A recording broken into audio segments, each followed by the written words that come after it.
নমস্কার, আপনারা দেখছেন তুহিনার হেলদি রান্না। সকালের জলখাবারের জন্য আজ আমি তৈরি করেছি চিড়ের পোলাও। আর একদমই অল্পই একটুখানি ঘি আমি এখানে ব্যবহার করেছি। সর্বপ্রথমে কিছুটা পরিমাণ চিড়ে আমি পরিষ্কার করে নিয়েছি। এরপর আমি এতে একটু একটু করে জল মাখিয়ে একটু ভিজিয়ে নেব। ভোগের জন্যে যে চিড়েটা ব্যবহার করা হয় সেই চিড়েটাই কিন্তু পোলাওতে খুব সুন্দর হয়, কিন্তু আমার হাজব্যান্ড ভুল করে পাতলা চিড়েটা নিয়ে এসেছে। আর এই চিড়েটাকে যদি আমি ধুয়ে নিই তাহলে একদম ডালা পাকিয়ে যাবে আর ঝরঝরে পোলাও হবে না। তাই এটাকে আমি একটু জল মাখিয়ে নিলাম আর তারপর দিয়ে দিলাম স্বাদ মতো নুন, 3 চামচের মতো চিনি আর হলুদটা দেয়া যেতেও পারে, নাও দেয়া যেতে পারে। আমার বেশ একটু হলুদ কালারের পোলাও হলেই ভালো লাগে দেখতে, তাই আমি হলুদ দিয়েছি।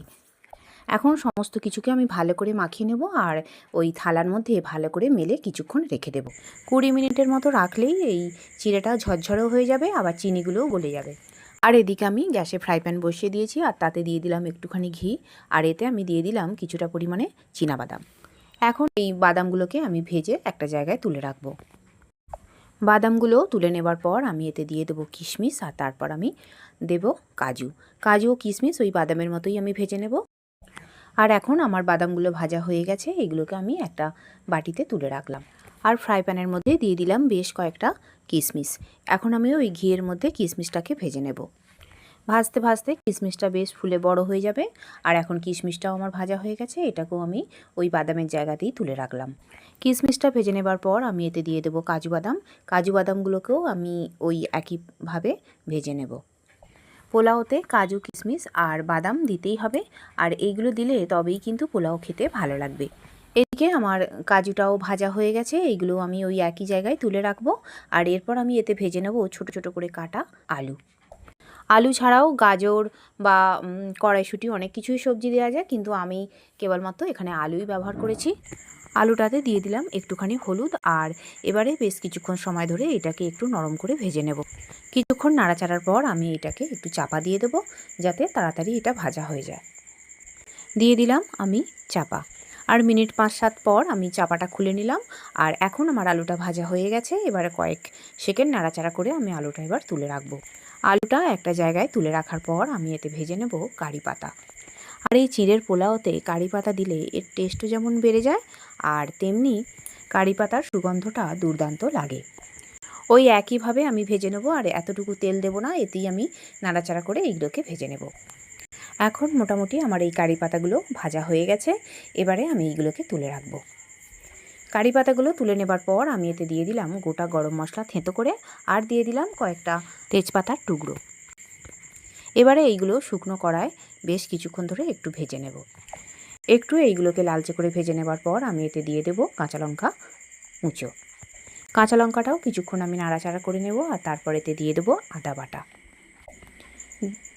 দিয়ে দিলাম কিছুটা পরিমাণে আদা বাটা, আর এই আদাটাকে আমি শুকনো কড়ায় বেশ কিছুক্ষণ নাড়াচাড়া করলে এই আদাটা ভাজা হয়ে যাবে। কিছুক্ষণ নাড়াচাড়া করলে এটা যখন কড়াতে একটু শুকনো হয়ে যাবে তখন আমি এতে দিয়ে দেবো একটুখানি জল। তবে তার আগে দিয়ে দিলাম দুটো শুকনো লঙ্কা। আমি আগে শুকনো লঙ্কা দিইনি, তাই এখন শুকনো লঙ্কা দুটো দিয়ে দিলাম। আর কিছুক্ষণ আমি নাড়াচাড়া করে নেব। এখন আমি এতে দিয়ে দিলাম একটুখানি জল, আর এই জলটা দিয়ে আদাটাকে কিছুক্ষণ আমি রান্না করে নেব। কিছুক্ষণ রান্না করে নিলে আদাটার কাঁচা গন্ধ চলে যাবে, আর এরপর আমার মশলাটা রেডি হয়ে যাবে।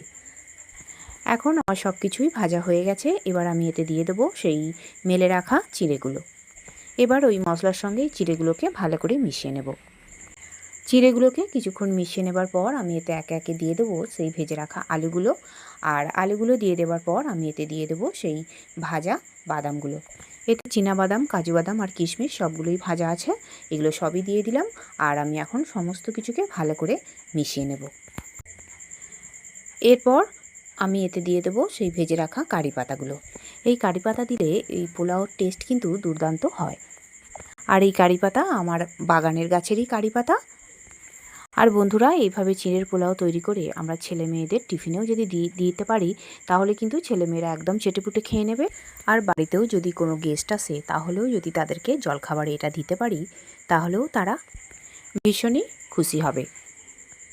আর বন্ধুরা, আমার রান্না যদি ভালো লেগে থাকে আর যদি নতুন নতুন ঘরোয়া অথচ সুস্বাদু রান্নার রেসিপি পেতে চান, তাহলে আমার চ্যানেলটিকে সাবস্ক্রাইব করুন আর পাশে থাকা ঘন্টাটি বাজিয়ে দিন। আর লাইক শেয়ার কমেন্ট করতে কিন্তু একদম ভুলবেন না। সবশেষে দিয়ে দিলাম একটুখানি গরম মশলা আর একটুখানি ঘি, আর ভালো করে মিশিয়ে নিয়ে আমি এবার একটা জায়গায় তুলে রাখবো।